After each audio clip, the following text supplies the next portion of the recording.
ये मेरा lecture number 29 है। मैंने आपको प्रीवियस लेक्चर में बताया SO2 के बारे में कि SO2 का प्रिपरेशन क्या है, सब प्रॉपर्टीज क्या है। तो मैंने प्रॉपर्टीज नंबर 6 तक बता दिया है। आज बताने जा रहे हैं properties number 7। Properties number 7, reaction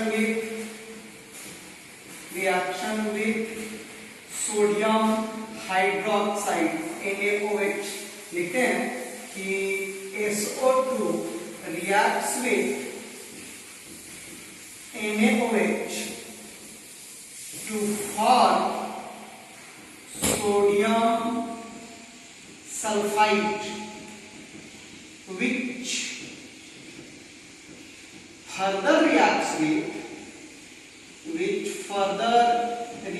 with excess of SO2 to give sodium bisulfite, जिसका मॉलिक्यूलर फार्मूला होता है NaHSO3। रिएक्शन देखें हम लोग कि SO2 प्लस NaOH ये बनाएगा sodium sulphide Na2SO3 plus H2O। और ये सोडियम सल्फाइड, ये जो सोडियम सल्फाइड है वो फिर से रिएक्ट करेगा एक्सेस ऑफ SO2 के साथ और ये देगा सोडियम बाइसल्फाइड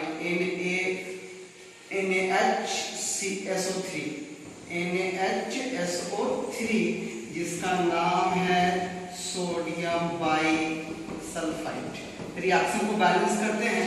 यहाँ सोडियम 2 है, यहाँ पे 1 है तो 2 ले लेते हैं। हाइड्रोजन 2 है तो 2 यहाँ भी है। ऑक्सीजन 2 और 1 3 है, सॉरी 2 और 2 4 है तो यहाँ 3 और 1 4 ही बैलेंस है। अगर यहाँ देखें तो यहाँ सोडियम 2 है, यहाँ पे 1 ही है तो 2 ले लेते हैं। 2 सल्फर भी यहाँ पे हो गया, ये भी रिएक्शन बैलेंस है। Reaction number 7, reaction number 8, reducing nature. लिखते हैं कि SO2 acts as reducing agent।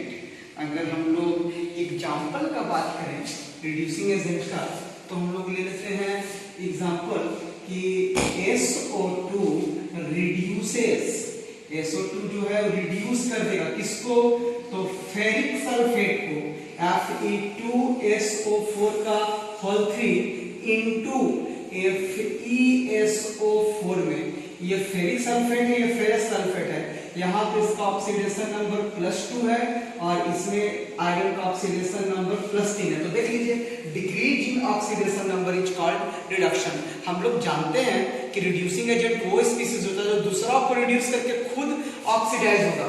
Reaction देखिए आप कि SO2 plus in the presence of moisture और ये Fe2SO4 का होल 3 को रिड्यूस कर देगा FeSO4 में और SO2 अपने आप को ऑक्सीडाइज कर लेगा H2SO4 में।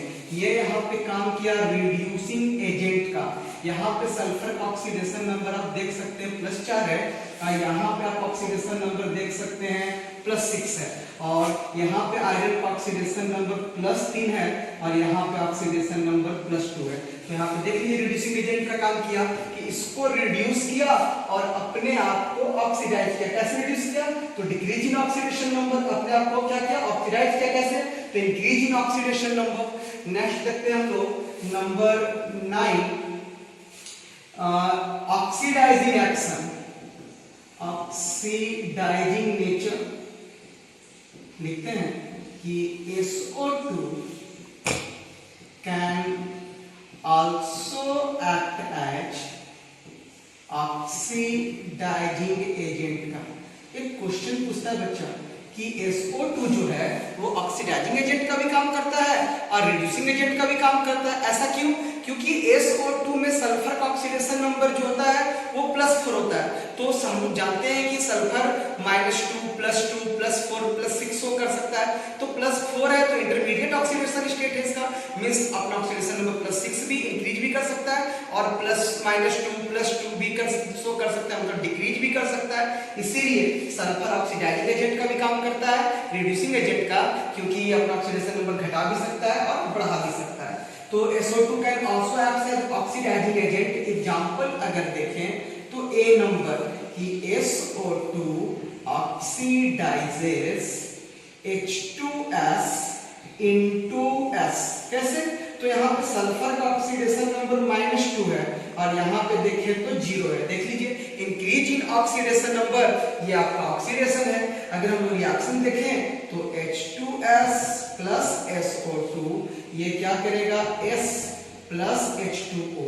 आप यहाँ पे बैलेंस कर लेते हैं हम लोग।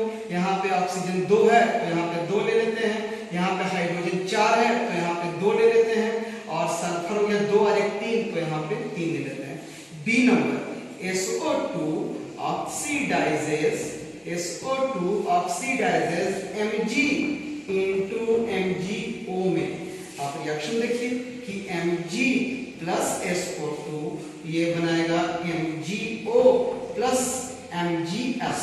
यहाँ बैलेंस कीजिए, ऑक्सीजन 2 है तो यहाँ पे 2 ले लीजिए, मैग्नीशियम 2 और 1 3 है तो ऑब्वियसली हम 3 लेंगे। C number SO2 oxidises CO into CO2। यहाँ पे कार्बन का ऑक्सीडेशन नंबर +2 है, यहाँ पे कार्बन का ऑक्सीडेशन नंबर +4 है। रिएक्शन देखिए, CO प्लस SO2 ये बनाया CO2 प्लस S। यहाँ पे 2 ले लेते हैं, 2 यहाँ ले लेते हैं, ऑक्सीजन 2 और 2 4, 2 गुना 4 है। यहाँ पे आप देख लीजिए तो ये ऑक्सीडाइजिंग एजेंट का भी काम किया और रिड्यूसिंग एजेंट का भी काम किया। नेक्स्ट और लास्ट प्रॉपर्टीज नंबर 10 देखते हैं हम लोग, ब्लीचिंग एक्शन। ब्लीचिंग एक्शन लिखते हैं कि in the presence of moisture, in the presence of moisture SO2 acts as temporary bleaching agent. Temporary क्यों? क्योंकि अगर नेसेंट हाइड्रोजन प्रोड्यूस कर रहा है तो टेम्पोररी, और अगर नेसेंट ऑक्सीजन प्रोड्यूस करता तो परमानेंट ब्लीचिंग एजेंट का काम करता। रिएक्शन देखिए, SO2 in the presence of moisture H2O ये बना देगा H2SO4 plus 2 nascent hydrogen. Balance करने के लिए यहाँ 2 ले लेंगे। अब कोई भी कलर्ड कंपाउंड ले लें, कोई भी कलर्ड कंपाउंड लें और उसको ट्रीट करें नेसेंट हाइड्रोजन से तो वो उसको कन्वर्ट कर देगा कलरलेस कंपाउंड में। अब हम लोग बात करते हैं स्ट्रक्चर ऑफ SO2। लिखते हैं कि इन SO2 sulphur atom is sp2 hybridized due to presence of two bond pairs and one lone pair it has angular shape। कैसा शेप है बच्चे इसका? एंगुलर शेप है, मीन्स इस टाइप का सल्फर एक लोन पेयर और 2 बॉन्ड पेयर। ठीक, एक सिग्मा एक पाई, एक सिग्मा एक पाई, जिसमें एक है पी पाई और एक वाला बॉन्ड है पी पाई डी पाई। मैं आपको पहले लेक्चर में इसको बता दिया था, p pi d pi bonding. P pi bonding क्या होता है फिर से सुन लीजिए। अगर एक इलेक्ट्रॉन पी ऑर्बिटल का दूसरा इलेक्ट्रॉन भी पी ऑर्बिटल का मिलकर अगर पाई बॉन्ड बनाता है तो ऐसे बॉन्डिंग को पी पाई बॉन्डिंग करते हैं। लेकिन एक इलेक्ट्रॉन पी ऑर्बिटल का दूसरा इलेक्ट्रॉन डी ऑर्बिटल का मिलकर अगर पाई बॉन्ड बनाता है तो उसको लोग P pi d pi bonding करते हैं। अब इसके बारे में लिखिए, हाइब्रिडाइजेशन तो sp2 बॉन्ड पेयर तो 2 लोन पेयर तो 1 और स्ट्रक्चर या शेप इसका बोलिए एंगुलर। अब हम लोग इसका दिखाते हैं रेजोनेटिंग स्ट्रक्चर।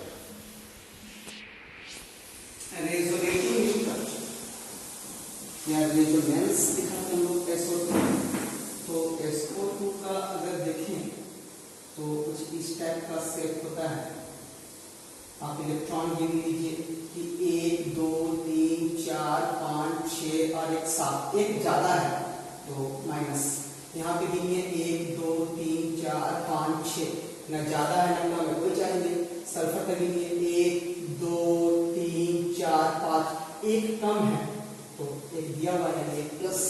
इसका रेजोनेंस में तो होता है डीलोकलाइजेशन ऑफ पाई इलेक्ट्रॉन, इसको डीलोकलाइज कीजिए, अब इसको ऐसे कीजिए, यहाँ पे हो जाएगा सिंगल बॉन्ड, इधर हो जाएगा डबल बॉन्ड, यहाँ पे 4, यहाँ पे 6 नेगेटिव, यहाँ पॉजिटिव।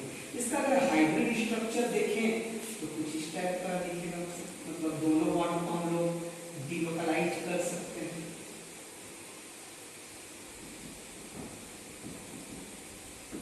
ओके, अब बात करते हैं हम लोग कंपाउंड ऑफ सल्फर में, सल्फर डाइऑक्साइड हो गया।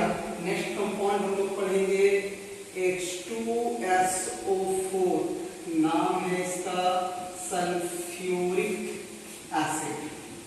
सल्फ्यूरिक एसिड का प्रिपरेशन हम लोग सबसे पहले देखते हैं। और प्रिपरेशन में सबसे पहला और बहुत इंपॉर्टेंट प्रोसेस जिसका नाम है कॉन्टैक्ट प्रोसेस। जैसे बाबू हम लोग पढ़े अमोनिया का हैबर्स प्रोसेस, नाइट्रिक एसिड का स्वाल प्रोसेस, तो सल्फ्यूरिक एसिड के लिए हम लोग इंट्रोड्यूस करने जा रहे हैं कॉन्टैक्ट प्रोसेस। बोलेंगे कि ऑन ए लार्ज स्केल, जब ज़्यादा क्वांटिटी में बनाना है, on a large scale H2SO4 is prepared by which process? So contacts process. This process involves mainly 4 steps. कितने स्टेप्स में बना सकते हैं हम लोग? 4 स्टेप में। सबसे पहला स्टेप है फॉर्मेशन ऑफ सल्फर डाइऑक्साइड। तो हम बताए थे कि SO2 को बना सकते हैं बाय बर्निंग सल्फर या फिर by roasting of sulphide ores. तो लिखते हैं कि SO2 is obtained by roasting of sulphide ores या फिर by burning of sulphur.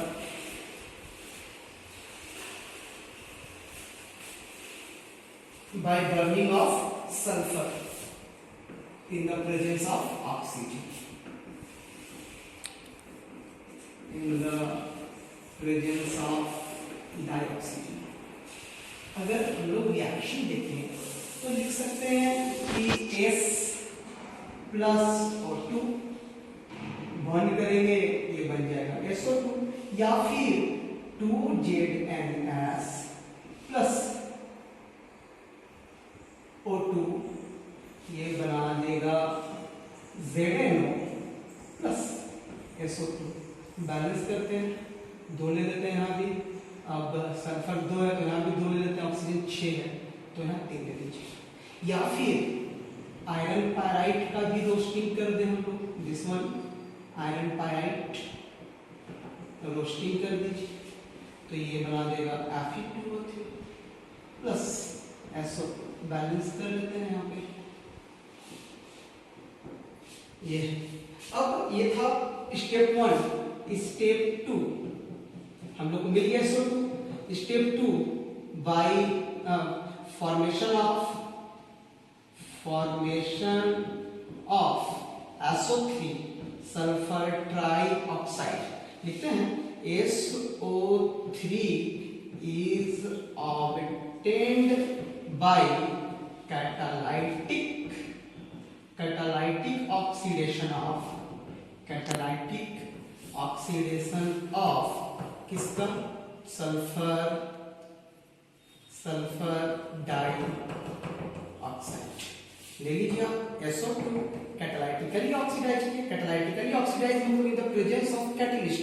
The catalyst is V2O5 vanadium pentoxide या वेनेडियम 5 ऑक्साइड भी हो सकते हैं, और ये बना देगा सल्फर ट्राइऑक्साइड। और यहाँ पे ये इंथैल्पी ऑफ रिएक्शन या हीट ऑफ रिएक्शन जो है वो -196.6 kilo joule per mole means reaction reversible and exothermic है। नेक्स्ट स्टेप 3 फॉर्मेशन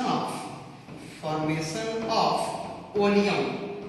ओलियम कह रहे हैं हम लोग H2S2O7, इसी को हम लोग बोल सकते हैं पायरोसल्फ्यूरिक एसिड भी, right.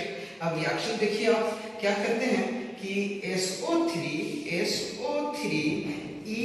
absorbed in H2SO4 to give oleum.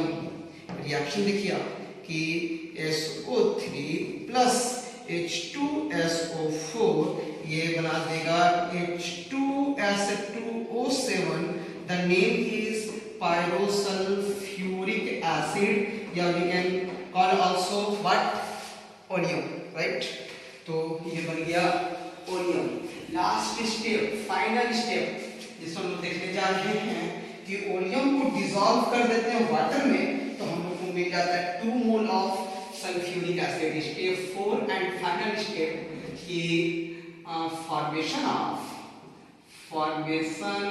Of H2SO4 लिखते हैं कि dilution of oleum in water to give what sulfuric acid। Reaction देखिए आप कि H2S2O7 को डिसॉल्व कर दे वाटर में तो ये बना देगा 2 मोल ऑफ H2SO4। अब बात करते हैं कि favourable condition for high yield मतलब ज्यादा उत्पादन के लिए high yield of sulphuric acid. सबसे पहला फर्स्ट रिएक्शन रिवर्सिबल है और एक्सोथर्मिक है तो temperature come, low temperature that is यहाँ पे है 720 केल्विन। दूसरा हाई प्रेशर है 2 एटमॉस्फेरिक। तीसरा प्योरिटी ऑफ गैसेस एक्सेट्रा। अब हम लोग बात करते हैं प्रॉपर्टीज ऑफ H2SO4। सबसे पहला first it is colourless syrupy SYRUPY syrupy liquid. Syrupy means हुआ गाढ़ा, ओके। ये कलरलेस सिरपी लिक्विड होता है। दूसरा it has very high boiling point and viscosity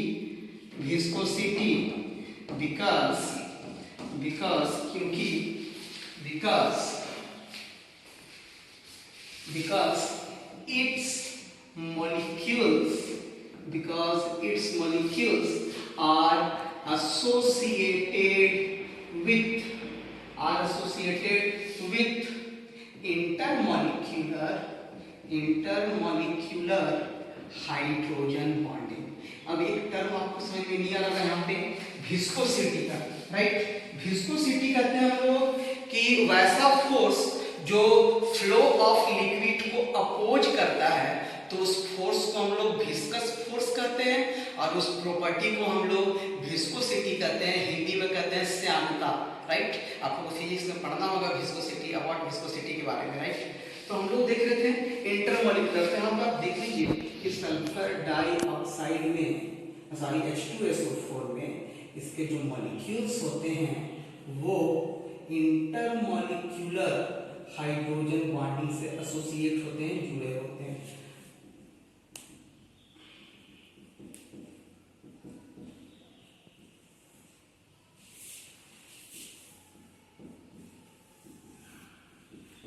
देख सकते हैं यहाँ पे कि ये इंटरमॉलिक्यूलर हाइड्रोजन बॉन्ड से जुड़े हुए, इसीलिए इसका विस्कोसिटी और बॉइलिंग पॉइंट क्या होता है, ज्यादा होता है। नेक्स्ट नंबर हो जाएगा थर्ड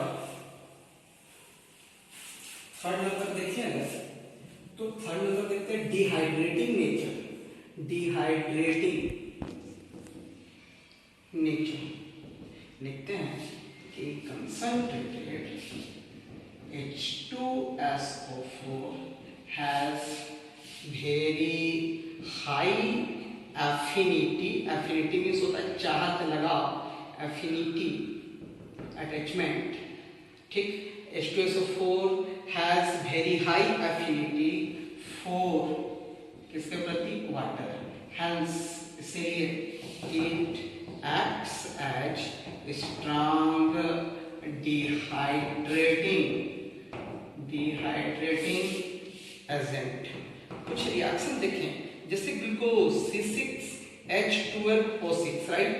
अगर हम लोग इसको H2SO4 से ट्रीट करें तो ये वाटर के मॉलिक्यूल को हटा देगा, मींस 6 मोल ऑफ वाटर ले लेगा और कार्बन को अलग कर देगा। तो डिहाइड्रेट किया ही नहीं, यहाँ से वाटर का मॉलिक्यूल अलग किया, कार्बन को अलग कर दिया। और देखिए अगर तो C12H22O11 अगर हम लोग देखें तो ये क्या करेगा कि 11 मोल वाटर को अलग कर देगा H2SO4 और 12 कार्बन को अलग कर देगा। तो देखिए यहाँ भी डिहाइड्रेट कर दिया। हम लोग ने formic acid, this one is formic acid. अब क्या करेगा ये भी क्या करेगा कि यहाँ से भी H2SO4 वाटर के मॉलिक्यूल को अलग कर देगा और बना देगा CO। हम लोग और देखें अगर तो ये है ऑक्सैलिक एसिड, अगर इसको भी H2SO4 से ट्रीट करें तो यहाँ से भी वाटर का मॉलिक्यूल अलग करेगा और बनाएगा CO प्लस H2O। और अगर देखें डिहाइड्रेटिंग नेचर में तो और देखिए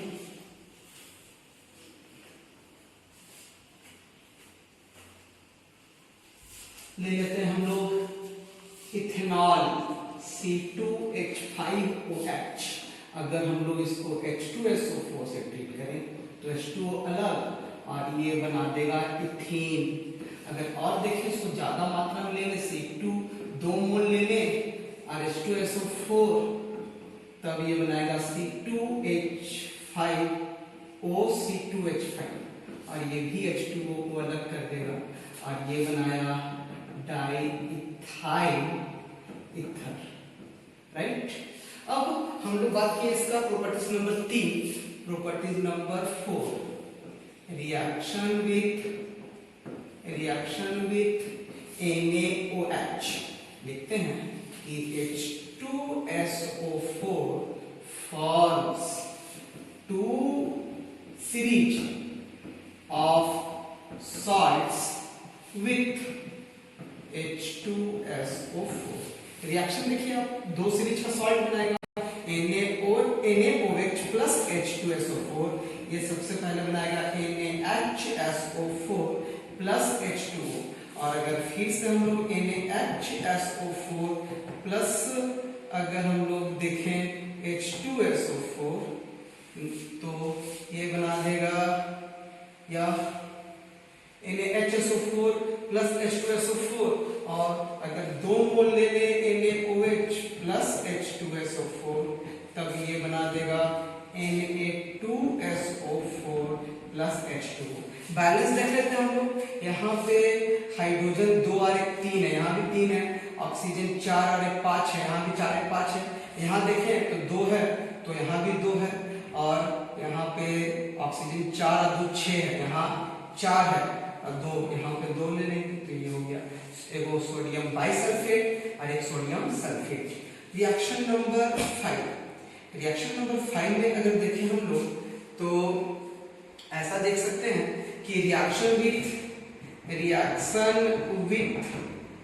metallic salt, reaction with metallic salts, metal के सॉल्ट को लेने सबसे पहले दिमाग में आता है तो NaCl आता है। NaCl common salt plus H2SO4 अगर 1 मोल लेंगे तब ये बनाएगा NaHSO4 प्लस H2O। लेकिन अगर 2 मोल ले लेना तो ये बना देगा, क्या बनाएगा, ये बनाएगा Na2SO4 प्लस H2O। बैलेंस देखना है तो आप देख सकते हैं। अच्छा, ये बनाएगा यहाँ पे H2O नहीं बनाएगा, क्योंकि सोडियम सल्फेट बनाएगा तो वाटर नहीं, यहाँ पे ये बना देगा HCl और यहाँ बना देगा 2HCl। बैलेंस देख लीजिए कि हाइड्रोजन 2 है तो यहाँ भी 2 है, क्लोरीन 2 है तो यहाँ भी 2 है, ऑक्सीजन 4 है तो यहाँ भी 4 है, बैलेंस है। यहाँ भी आप 4 ऑक्सीजन देख रहे हैं, यहाँ भी 4 है, हाइड्रोजन 2 है तो यहाँ भी 2 है, तो बैलेंस है रिएक्शन। और भी देखिए, ये आप देख सकते हैं NaNO3, नाम है इसका sodium nitrate, sodium nitrate plus अगर रिएक्शन देखें H2SO4 के साथ, तो अगर 1 मोल लेंगे तब NaHSO4, 2 मोल लेंगे तब ये बना देगा Na2SO4 प्लस 2HNO3। अगर देखें CaF2 calcium fluoride plus H2SO4, तब ये बहुत इंपॉर्टेंट रिएक्शन NCERT का भी है, तो ये बनेगा CaSO4 प्लस 2HF, राइट। और देखते हैं हम लोग मेटालिक सॉल्ट के साथ। अगर देखें तो Na3PO4, नाम है सोडियम फास्फेट। क्या नाम है बच्चा इसका? Sodium phosphate. 2 मोल ले लेते हैं और रिएक्शन करवाते हैं इसको H2SO4 के साथ, तब ये बना देगा Na2SO4 प्लस H3PO4। नाम क्या चीज है इसका? तो फास्फोरिक एसिड। बैलेंस कर लीजिए इसको, यहाँ पे सोडियम 6 है तो यहाँ 3 ले लीजिए, यहाँ पे हाइड्रोजन 6 कर दीजिए, यहाँ पे 3 कर दीजिए। अब ऑक्सीजन देख लीजिए, 2 चौके 8 और 3 चौके 12, 20 ऑक्सीजन है। यहाँ 3 चौके 12, 2 चौके 8, 20 ऑक्सीजन है। और देखिए CH3 COONA प्लस H2SO4, ये बनाएगा 2 मोल यहाँ भी ले लीजिए, ये बनाएगा Na2SO4 प्लस 2CH3 COOH, नाम तो जानिए रहे इसका, एसिटिक एसिड, राइट। अब था ये reaction with metallic salts. Next acidic nature, ये भी इंपॉर्टेंट है। एसिडिक नेचर बोलते हैं कि H2SO4 is strong dibasic acid। आप देख सकते हैं रिएक्शन की H2SO4 प्लस H2O, तो ये बनाएगा hydronium ion plus HSO4 minus, और HSO4 माइनस प्लस H2O, ये बनाएगा H3O plus plus SO4 2 minus. 2 बार प्लस चार्ज ये दे रहा है H प्लस आयन, तो इसीलिए हम इसको बोल रहे हैं डाइबेसिक एसिड। अगर इसका स्ट्रक्चर भी देखें हम लोग, तो आप देख सकते हैं कि 2 OH ग्रुप है, 2 आयोनाइजेबल H प्लस आयन है, तो इसकी बेसिसिटी जो होगी वो हो जाएगी 2, तो इसीलिए हम लोग बोलते हैं कि ये एक डाइबेसिक एसिड है। नेक्स्ट क्लास में हम लोग बात करेंगे जो बचा हुआ प्रॉपर्टीज है, और लास्ट टॉपिक होगा ग्रुप 16 का oxo acid of sulphur. Thank you.